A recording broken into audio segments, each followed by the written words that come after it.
गोपालगंज स्थित प्रसिद्ध थावे मंदिर में और छपरा के धर्मनाथ मंदिर में हुई चोरी ने कई बड़े सवाल खड़े कर दिए हैं।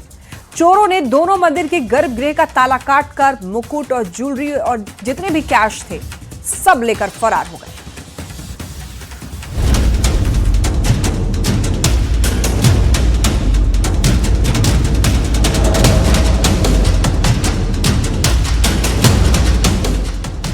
बिहार में पिछले 24 घंटे में 2 मंदिरों में हुई चोरी ने पुलिस प्रशासन की चुनौती को बढ़ा दिया है। पहली घटना गोपालगंज की, जहां चोरों ने प्रसिद्ध सिद्धपीठ थावे दुर्गा मंदिर को अपना निशाना बनाया। चोर सीढ़ी और रस्सी के जरिए पीछे के रास्ते से मंदिर में प्रवेश करते हैं। मंदिर में लगे सीसीटीवी में दोनों चोरों की तस्वीर कैद हो गई है। दोनों चोर चेहरे पर मास्क लगाए हुए थे और इसीलिए फिलहाल इनकी पहचान नहीं हो पाई। 2 चोर जो दोनों मास्क लगाए हुए हैं और पीछे के रास्ते से सीढ़ी लगाकर मंदिर में अंदर प्रवेश किए हैं और साथ में अपना एक बड़ी सी कटर उनके पास में है, जिसका यूज करके अंदर मंदिर में जो ताला था उसको काटा है और एक हार, सोने का मुकुट और छतरी लेकर के गए हैं। जानकारी के मुताबिक चोरों ने कटर से मंदिर का ताला काटा और गर्भगृह में प्रवेश कर गए, जहां से माता के सोने की मुकुट, सोने के गले का हार उठा ले गए।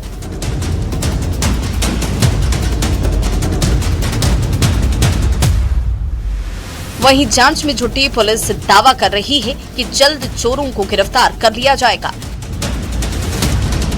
मेरे द्वारा यहाँ पे पूरा घटना का निरीक्षण इधर किया जा रहा है और साथ में एफएसएल की टीम भी आई है। डॉग स्क्वाड को भी हम लोग बुला रहे हैं।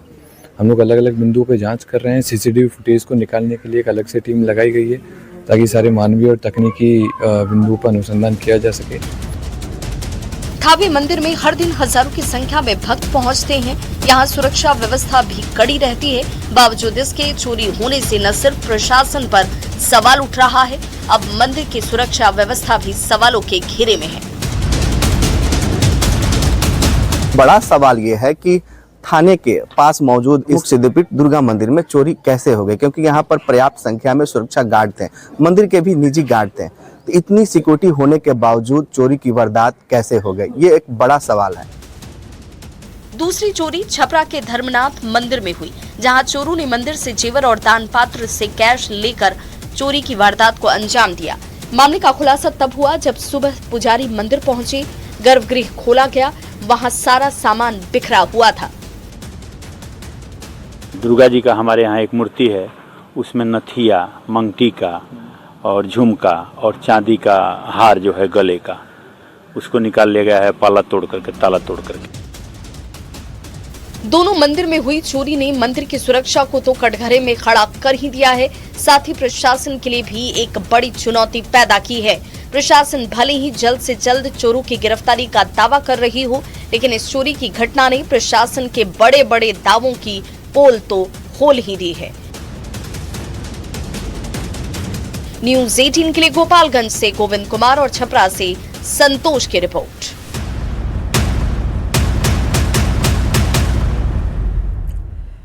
थावे मंदिर के गर्भगृह से चोरी की घटना ने मंदिर की सुरक्षा के साथ साथ श्रद्धालुओं की आस्था पर भी गहरी चोट पहुंचाई है। एक तरफ प्रशासन जल्द से जल्द चोरों की गिरफ्तारी का दावा कर रहा है, तो दूसरी तरफ स्थानीय लोगों का यह कहना है कि अगर इतने प्रसिद्ध मंदिर की सुरक्षा को चोर सेंध लगा सकते हैं, तो शहर की सुरक्षा तो भगवान भरोसे ही है।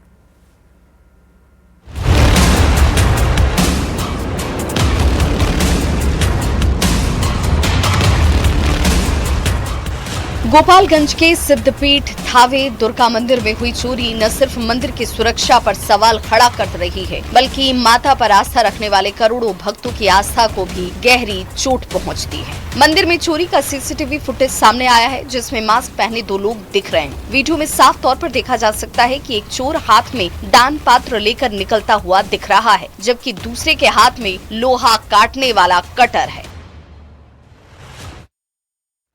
देखिए, थावे दुर्गा मंदिर में हुई चोरी की वारदात में गर्भगृह के सीसीटीवी फुटेज सामने आए हैं और सीसीटीवी फुटेज में दोनों शातिर चोर जो है वो नजर आते हैं, जो लोहे की मशीन से गर्भगृह का ताला काटते हुए नजर आ रहे हैं।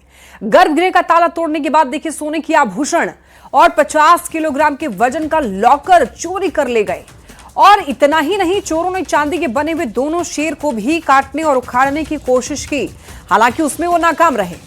देखिए यहां पर एफएसएल जांच के बाद मंदिर को भक्तों के दर्शन के लिए खोल दिया गया है। थावे दुर्गा मंदिर से ग्राउंड रिपोर्ट दिखा रहे हैं न्यूज 18 संवाददाता गोविंद कुमार।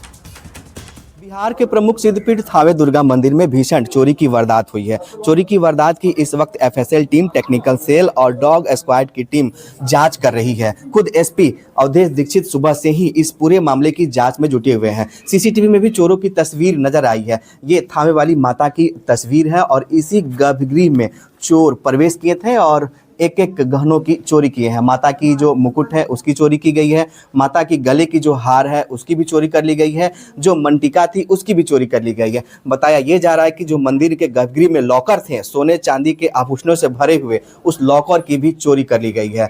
इसी रास्ते से आए थे सब। मन बहुत दुख है, बहुत बहुत बहुत ज्यादा दुख है, कुछ बोलने का। प्रवेश करके एक एक गहनों की चोरी कर ली है। सब फाइनल लेते हैं। तो जो मंदिर के पुजारी है वो भी मायूस है, क्योंकि इस तरह की पहली बार चोरों ने वारदात को अंजाम दिया है। थावे वाली माता की महिमा की अगर बात करें तो यहाँ पर गोपालगंज के अलावा बिहार और यूपी, बंगाल समेत नेपाल से भी बड़ी संख्या में श्रद्धालु पूजा अर्चना के लिए यहाँ पहुँचते हैं। खुद प्रधानमंत्री नरेंद्र मोदी भी जब भी बिहार आते हैं तो वो थावे वाली माता की महिमा की जरूर जिक्र करते हैं। तो ऐसे में मंदिर में इस चोरी की वारदात के बाद से लोग आहत हैं, पुजारी हो या फिर श्रद्धालु हो, वो मायूस नजर आ रहे हैं। हालांकि गोपालगंज के एसपी अवधेश दीक्षित ने इस पूरे मामले को लेकर गंभीरता से लिया है और खुद इसकी जांच भी कर रहे हैं। एसपी ने कहा है कि जल्द ही चोरों की पहचान कर उनकी गिरफ्तारी भी की जाएगी और चोरी हुए आभूषण को भी बरामद करने का आश्वासन दिया है। गोविंद कुमार, न्यूज 18, गोपालगंज। प्रमुख सिद्धपीठ थावे दुर्गा मंदिर की महिमा और आस्था करोड़ों लोगों से जुड़ी हुई है। प्रधानमंत्री नरेंद्र मोदी भी मां थावे वाली पर अटूट आस्था रखते हैं, क्योंकि जब भी बिहार में यात्रा या योजना की शुरुआत करते हैं तब मां थावे वाली को प्रणाम करके आशीर्वाद देते हैं। अमृत भारत स्टेशन योजना के तहत थावे स्टेशन को प्रधानमंत्री नरेंद्र मोदी ने विकसित किया था। अब चोरी की वारदात से सभी आहत हैं। गोपालगंज थावे दुर्गा मंदिर से ग्राउंड रिपोर्ट दिखा रहे हैं न्यूज 18 संवाददाता गोविंद कुमार। बिहार के प्रमुख सिद्धपीठ थावे दुर्गा मंदिर में चोरी की वारदात के बाद सुबह से ही पूजा अर्चना पर रोक लगी थी, क्योंकि एफएसएल की टीम जांच कर रही थी। जांच प्रक्रिया पूरी होने के बाद गर्भगृह को भक्तों के लिए खोल दिया गया है। जो श्रद्धालु हैं वो अब पूजा अर्चना के लिए पहुंचने लगे हैं। मंदिर की अगर महिमा की बात करें तो मंदिर की महिमा देश ही नहीं कई देश दुनिया में भी इसे जाना जाता है। आसपास के जो राज्य हैं, पश्चिम बंगाल हो या फिर यूपी हो या फिर पड़ोसी देश नेपाल हो, यहाँ से भी बड़ी संख्या में श्रद्धालु पूजा अर्चना के लिए यहाँ पहुँचते हैं। भारत के प्रधानमंत्री नरेंद्र मोदी भी जब भी बिहार आते हैं तो थावे वाली माता को जरूर याद करते हैं, प्रणाम करते हैं, आशीर्वाद लेते हैं। इसके अलावा आरजेडी सुप्रीमो लालू प्रसाद या फिर बिहार के मुख्यमंत्री नीतीश कुमार जब भी गोपालगंज आते हैं तो इस मंदिर में पूजा अर्चना करने के बाद ही अपनी यात्रा को शुरू करते हैं। तो ऐसे में इस मंदिर की बड़ी महिमा है और अब चोरी की वारदात होने के बाद जो श्रद्धालु हैं वो आहत हैं, क्योंकि यहाँ चोरों ने माता की जो मुकुट है, गहने हैं, गले की जो हार है, मंटिका है, उसकी चोरी कर ली है और इस वक्त हाई लेवल पर इसकी जांच भी चल रही है। मैं यह घटना सुनकर स्तब्ध हूँ, आश्चर्यचकित हूँ कि बहुत बड़ा ठेस पहुँचा इस घटना को सुनकर और यह आस्था पर बहुत बड़ा चोट है और दुर्भाग्य है। और यह जो चोरी हुआ है माता रानी का मुकुट, हार, छतरी सोना का, यह बहुत बड़ा दुर्भाग्य है। जो लोग हैं वो हर्षप्रद हैं और मायूस भी हैं, क्योंकि पहली बार इस तरह की वारदात को अंजाम दिया गया है। हालांकि गोपालगंज के एसपी अवधेश दीक्षित ने पूरे मामले को लेकर जल्द ही चोरों को पकड़ने और चोरी की गई आभूषण को बरामद करने का आश्वासन दिया है। गोविंद कुमार, न्यूज 18, गोपालगंज। बिहार में देखिए सरकारी भूमि को अतिक्रमण से मुक्त कराने के लिए अभियान चलाई जा रही है और आपको बताते चले ये अभियान कई लोगों के लिए मुसीबत बन चुका है। बेगूसराय में कई लोगों को सरकारी जमीन पर बने घर को खाली करने का नोटिस जारी किया गया है। ये ऐसे लोग हैं जिनके पास ना तो जमीन है, ना ही कमाई का कोई मजबूत साधन है। तो ऐसे में ये लोग अब सरकार से मदद की गुहार लगा रहे हैं। नई सरकार के गठन के साथ बिहार में सड़क किनारे से अवैध निर्माण को हटाने का काम जारी है। कहीं बुलडोजर चलाया जा रहा है तो कहीं नोटिस जारी किया जा रहा है। अतिक्रमण मुक्ति अभियान से लोगों को राहत तो मिल रही है, लेकिन ये अभियान कई लोगों के लिए मुसीबत बन गया है। एक ऐसा ही मामला बेगूसराय के बलिया से सामने आया है, जहां 50 साल से ज्यादा समय से सड़क किनारे झोपड़ी नुमा घर बनाकर रह रहे लोगों को घर खाली करने का नोटिस दिया गया है, जिससे लोगों में डर का माहौल है। हमको जमीन चाहिए, घर चाहिए। हमको यहाँ से बाबू लोग नहीं है, हमको जमीन दे दीजिएगा, घर बना दीजिएगा, हम अब कहाँ बसा दीजिएगा, हम बसेंगे। हमको छोटा छोटा बच्चा है, ठंडी में मर जाएगा, क्या करेंगे।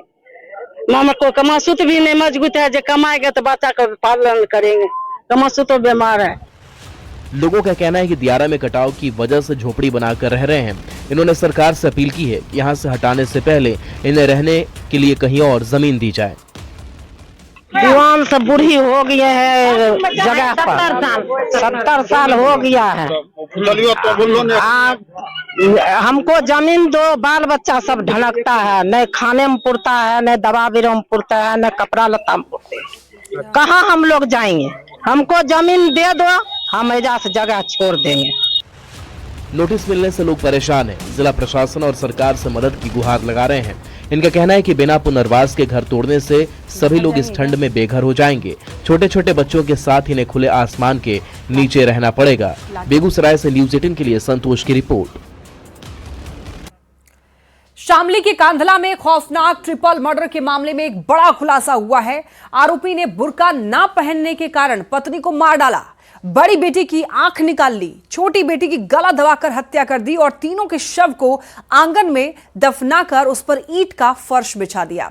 और देखिए, कट्टरता और क्रूरता भरे इस वारदात से हर कोई सन्न है। देखिए रिपोर्ट।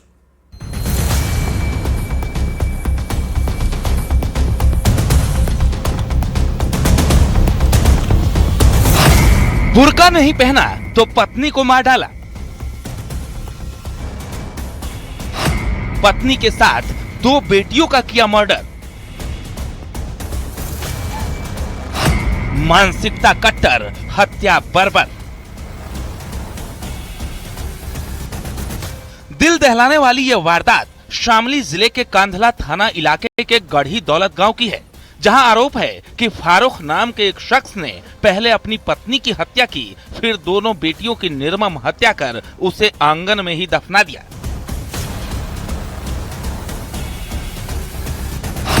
पहले पत्नी ताहिरा को मारी गोली, बेटी आफरीन और सहरीन की भी हत्या। तीनों शवों को आंगन में दफनाया, 7 फीट गड्ढा खोदकर शव को दफना दिया।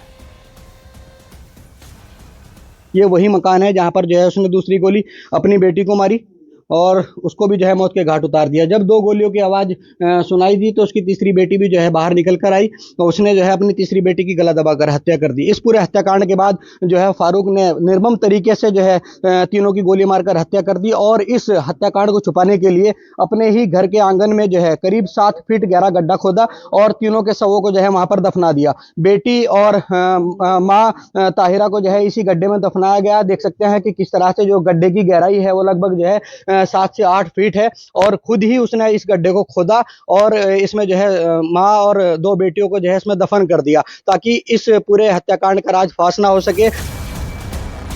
हत्या के बाद शवों को दफनाकर आरोपी फारूक उसी घर में रह रहा था। किसी को भनक नहीं थी कि फारूक ने ट्रिपल मर्डर जैसे नृशंस हत्याकांड को अंजाम दिया है। जब पत्नी के परिवार वालों का उससे संपर्क नहीं हुआ तो ग्राम प्रधान से मिलकर तीनों की गुमशुदगी की रिपोर्ट दर्ज करवाई, जिसके बाद फारूक को हिरासत में लेकर पूछताछ हुआ तो मामले का चौंकाने वाला खुलासा हुआ। उसने पहले तो गुमराह करने का प्रयास किया, बाद में उसने पूरी घटना बताया। उन्होंने बताया कि साहब मेरी शादी 18 वर्ष पहले हुई थी, मैं अपनी पत्नी को काफी पर्दे में रखता था, नकाब और बुर्के में, कभी उससे बाहर नहीं निकली थी, लेकिन विगत 1-2 महीने से काफी झगड़ा हमसे कर रही थी और 1 महीने पहले वो हम अपना बुर्का और नकाब निकाल के फेंक दिया। उसने बताया कि अब मैं ओपन रहूंगी, हम भी काम करेंगे और हमारे बच्चों को दिक्कत हो रही है। फिर वो अपने आप चली गई एक पब्लिक ट्रांसपोर्ट से अपने मैके मुजफ्फरनगर में। इस बात से वो काफी नाराज था कि ये जो इसने पर्दा हटाया, जो नकाब बुर्का हटाया, इससे हमारी बड़ी बेइज्जती अपमान हुआ, ये खुले गई यहाँ से पब्लिक ट्रांसपोर्ट में, मैंने कभी ऐसा नहीं होने दिया था। इसी मतलब नाराज रहता था वो। 1 महीने करीब पत्नी इसकी अपने मैके में जाके उनको बुला करके समझा के ले आया और तभी से इसका कहना है कि साहब मेरे मन में भाव आ गया कि इसको हम जरूर मार देंगे, चूंकि हमारी इसने बदनामी कर डाली है। पुलिस पूछताछ में फारूक ने कबूल किया कि उसने 10 दिसंबर की रात करीब 9 से 10 बजे के बीच इस खौफनाक वारदात को अंजाम दिया। उसने पहले पत्नी और बड़ी बेटी को गोली मारी, वहीं छोटी बेटी को गला दबाकर मौत के घाट उतार दिया। हत्या के बाद तीनों शवों को घर के आंगन में बने 7 फीट गहरे गड्ढे में दफना दिया। उसके ऊपर ईंटों का फर्श बिछा दिया। ने बहाने से अपने घर के शौचालय के पिट को गहरा करवाया, उसे खुले छोड़ दिया और एक आदमी जाके तमंचा परचेज करके ले आया ये। और ये लगभग 8 दिन तक उधेड़ बुन में रहा और बाद में से जब मन इसका कंफर्म हो गया कि मुझे मारना ही है, तो 9 और 10 की रात में लगभग 12:30 बजे इसने अपनी पत्नी से कहा चाय बनाने के लिए। जैसे पत्नी घर के कमरे से बाहर निकली और आंगन में आके उसने चाय बनाने के लिए चूल्हा जलाया, वैसे पीछे से आके इसने तमंचे से उसके सर पे फायर कर दी, इससे उसकी मौत हो गई। गोली की आवाज सुन के उसकी जो बड़ी बेटी थी 4 साल की, वो बाहर निकली, उसने उसे गोली मार दिया, उसकी मौत हो गई। इसी बीच छोटी बेटी जो 6 साल की थी वो भी जग गई। वो जैसे बाहर आई उसने गला दबा दिया उसका, वो भी मर गई। और चूंकि 3 बच्चे इसके थे अंदर, वो सो रहे थे, वो नहीं जान पाए, इसने तत्काल तीनों को बोरे में पैक किया डेड बॉडी को, और जो पहले से तैयार गड्ढा था उसने उस पर डाल करके उसको दफना दिया उसने। वारदात की क्रूरता का अंदाजा इसी बात से लगाया जा सकता है कि बड़ी बेटी की एक आंख बाहर निकली मिली, जबकि मौके से खून से सना डंडा बरामद हुआ है। आशंका है कि उसी डंडे से बच्ची की आंख फोड़ी गई।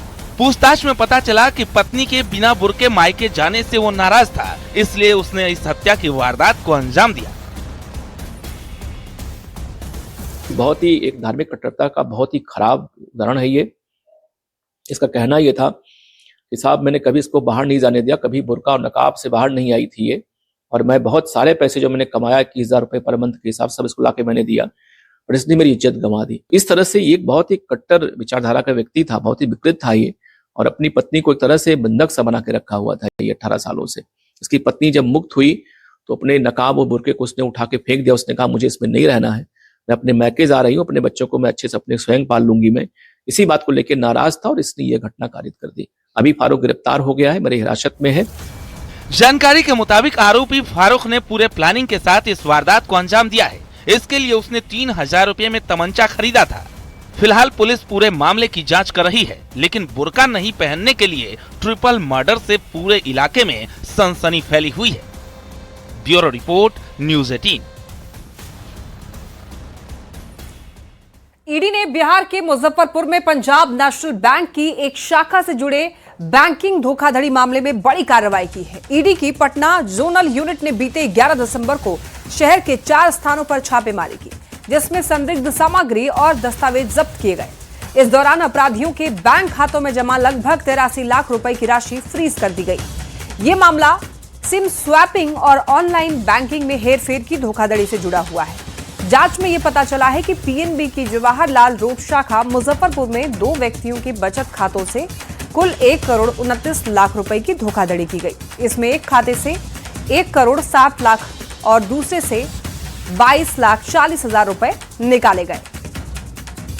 मुजफ्फरपुर के Punjab national bank Jawaharlal road की शाखा में हुए धांधली और फर्जीवाड़ा के मामले में अब ईडी ने दबिश तेज कर दी है, और इस मामले में अब तक मुजफ्फरपुर में बीते दिनों 4 ठिकानों पर छापेमारी भी की गई। हम आपको बता दें कि मुजफ्फरपुर के Jawaharlal road Punjab national bank में एक फर्जीवाड़ा हुआ था, जहां पर काफी जटिल प्रक्रिया के तहत 2 ग्राहकों के खातों से फर्जीवाड़े तरीके से धोखाधड़ी से 1 करोड़ 29 लाख रुपए की निकासी हुई थी, जिसमें एक ग्राहक के अकाउंट से 1 करोड़ 7 लाख और दूसरे के अकाउंट से 22 लाख रुपए की निकासी हुई थी। और इसी मामले में यह पूरी कार्रवाई जो है वह चल रही है। इसमें फ्रॉड, सिम कार्ड स्वैपिंग और ऑनलाइन बैंकिंग में हेरफेर वाले एक सोफिस्टिकेटेड तरीके से किया गया था, और इस मामले को लेकर जो है जो दस्तावेज है वह कुछ अपराधियों के द्वारा नकली पहचान बनाकर बदल लिए गए थे, और इसी को लेकर जो है वह कार्रवाई नगर थाने में FIR दर्ज कराया गया था, और जिसको लेकर यह पूरी जांच की प्रक्रिया चल रही है। और इस मामले में जो है ईडी की टीम जो हाल के दिनों में मुजफ्फरपुर पहुंची और मुजफ्फरपुर में 4 अलग अलग जगहों पर छापेमारी की है। फिलहाल जो आरोपी हैं, अपराधी हैं, उन अपराधियों के बैंक खातों में से 83 लाख रुपए को फ्रीज कर दिया गया है, और बताया जा रहा है कि इस मामले में आगे भी कार्रवाई चल रही है और संभवतः यह राशि कई गुना बढ़ सकती है। मुजफ्फरपुर से न्यूज़ 18 के लिए प्रियांक सौरभ।